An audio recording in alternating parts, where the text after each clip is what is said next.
ဒါနဲ့ပတ်သက်ပြီးတော့တက်မတော်အကြီးအကဲများအနေနဲ့ကပါစာတွေပေါ်မှာ view site တင်တယ်ခင်ဗျားတို့ကတော့အကြီးပိုင်းတွေပေါ့အကြီးပိုင်းတွေကတော့တော်တော်လေးပေါ့နော်ကောင်းပါတယ်ပါစာလေးတွေကိုလာကျူတာတွေဒီလာကျူတာတွေအားပေးတာတွေစုကြီးပေးတာတွေရှိပါတယ်တော်တော်များအားလုံးမင်္ဂလာပါရှင်ကျမတို့နေဦးတော်လိုက်မြန်မာညူချာနံပါတ်2ဆိုပါတယ်နေ့စဉ်နိုင်ငံသတင်းများကိုတင်ဆက်ပေးသမှာဖြစ်လို့လက်အပ် share လေးလုပ်ပေးဖို့တောင်းဆိုပါတယ်ရှင်များလူကြီးတွေလေတော်ပါတယ်ဒါပေမဲ့ခင်ဗျားတို့ရဲ့အလယ်မှာဖြတ်စားလက်စားလုပ်နေတော့ဒီအရာရှိတွေတော့ခင်ဗျားတို့နည်းနည်းလေးစင်ကျင်စေချင်တယ်ဗျာနော်ပါစာလေးတွေခင်ဗျာမှာခြေတန်းသွားလို့ကြသွားရင်တော့မှပဲအကျွေးရမချေတဲ့ဘဝတွေအထိအဲ့လောက်ထိကိုချစ်တီးကြနေတာအခုပါစာတွေဘဝကနော်တေရင်တော့မှအကျွေးနဲ့တေသွားတဲ့ပုံစံမျိုး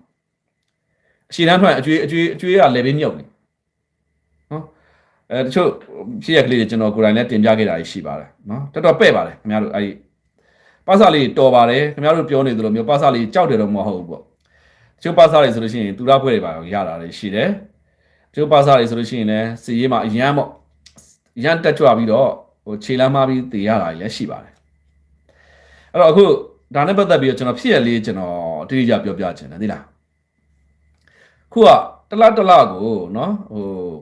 ပါစာကတင်တန်းဆင်းတာက2ကြိမ်လောက်ဆင်းတာဟုတ်ဗျ2ကြိမ်လောက်ဆင်းတဲ့ခါပါစာတွေကိုဥမာဖြစ်နေရာခွဲပြီးတော့ဒီနေရာကမဘခါကိုသွားမဲ့သူဟုတ်လား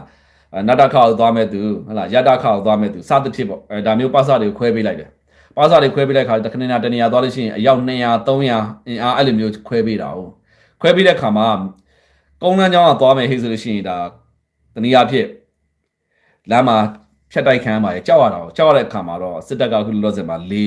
တက်ကိုပဲအားကိုးနေတာလေလေနဲ့ပဲပါစာလေးတွေကိုရွှေ့ပြောင်းလုပ်ရတာပေါ့ရွှေ့ပြောင်းလုပ်တဲ့အခါမှာပါစာလေးတွေကရောက်တဲ့နေရာမှာဖြတ်စားခံရတာနော်တင်တန်းမှာကြောက်လဲတင်တန်းမှာစားခံရတာပဲတင်တန်းပြီးလို့တက်ရင်ကိုသွားတဲ့အခါမှာလဲတက်ရင်တော့မရောက်သေးဘူးလမ်းမှာလဲဖြတ်စားခံရတယ်သူတို့လာစာလေးတွေနော်လာစာလေးတွေမရှိမဲ့လာစာလေးတွေဘယ်လောက်ရမှာလဲဗျာနော်ပါစာလာစာအဲ့တော့အဲ့မှာမပြီးသေးဘူးကိုယ့်ရဲ့မိခင်တက်ရင်မရောက်ခင်အချိန်ထိဟာစားတာနော်စားတယ်ဆိုတဲ့နေရာမှာဘယ်လိုစားလဲဆိုတော့ဗျာနော်ဥပမာဖြစ်ပါစာတွေကိုတနေရာသွားမလေနဲ့သွားမှာ哦လေနဲ့သွားမဲ့ခါကြလို့ရှိရင်လေရင်မလာမချင်းကသူပါစာအကျိုးဆိုတာရှိတာပါစာအကျိုးတဲ့သူတွေကပါစာတွေကိုဘဲမှပေးမသွားဘူးဘားတိုက်ထဲမှာထားတယ်ဘားတိုက်ထဲမှာထားပြီးတော့သူတို့ရောင်းတာပဲစားရမယ်သူတို့စီရပဲဝယ်ရမယ်ဘဲမှလည်းပေးမသွားဖုံးလည်းပေးမသုံးဘူးနော်အဲ့တော့ရောင်းတဲ့နေရာမှာလည်း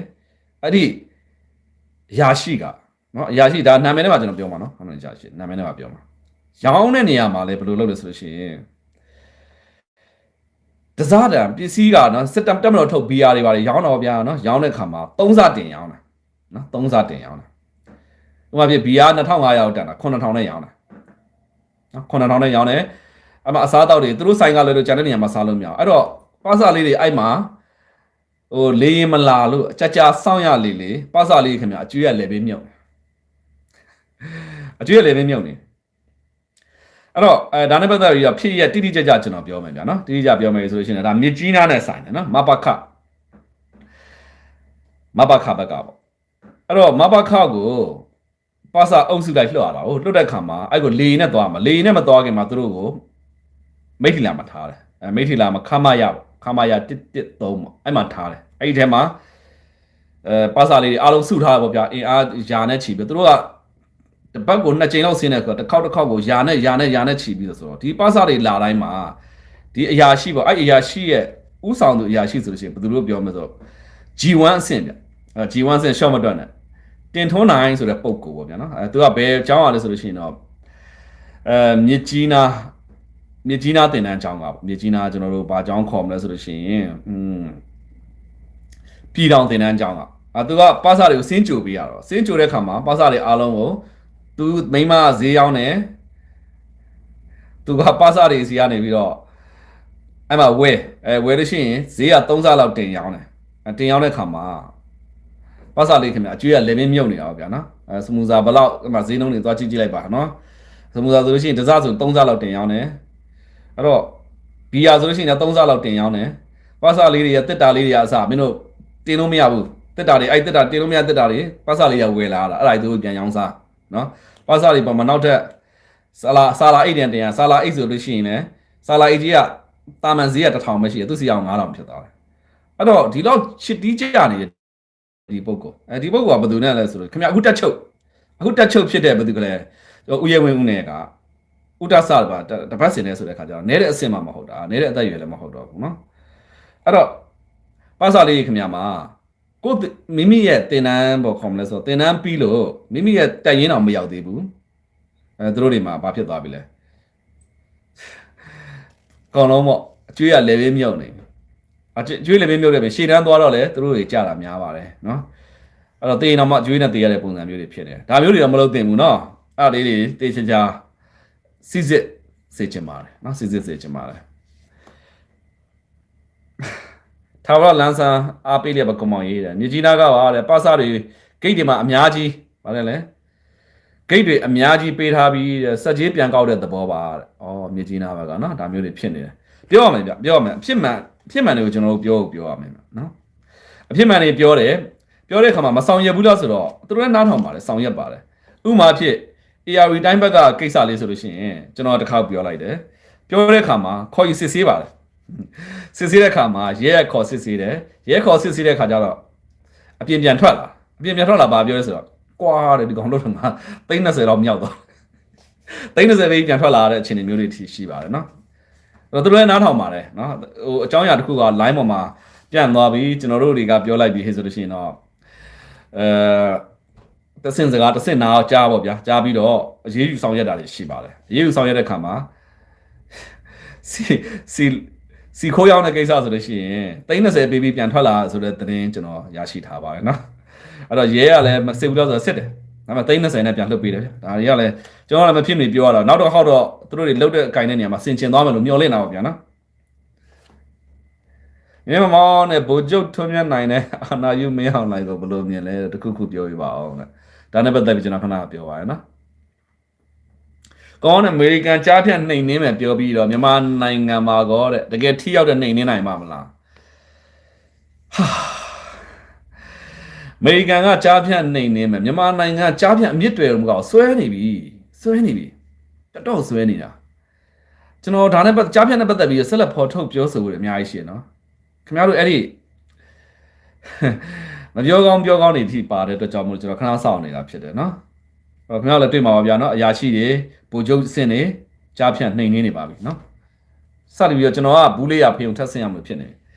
TNL တဝင်လွာကဘလို့တော့နဲ့ဘာလို့လဲ TNL တဝင်လွာ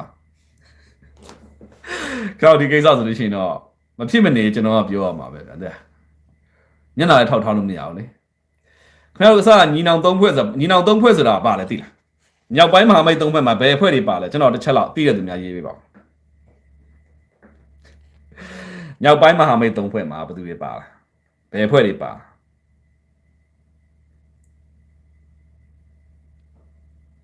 ချက်လောက်ရေးပါကျွန်တော်သိတော့ဆိုရင်တော့ TNL လေးပါတယ်နော်နောက်ဘယ်နှဖွဲ့ကြံသေးလဲမြောက်ပိုင်းမဟာမိတ်၃ဖွဲ့မှာ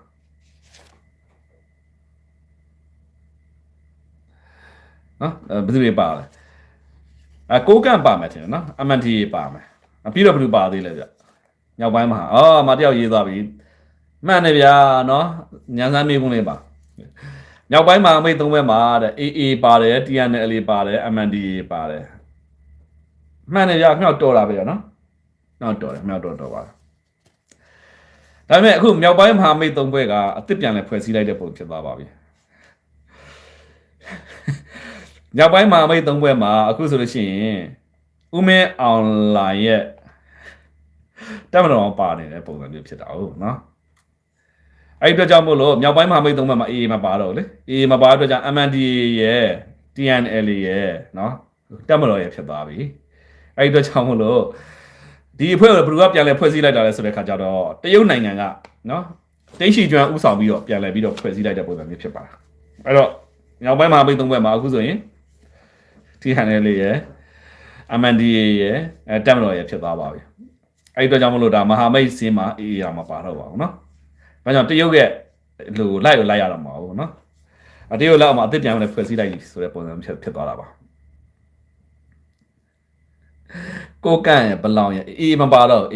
မြောက်ပိုင်းမဟာမိတ်3ဘွဲပါနော်နောက်ထပ်9နှစ်ထပ်ယူတယ်တဲ့နော်နောက်9နှစ်မပြောနဲ့နောက်ထပ်1နှစ်ဆိုရင်အကုန်တောင်းစားရမယ့်ဘဝတွေဖြစ်နေပြီ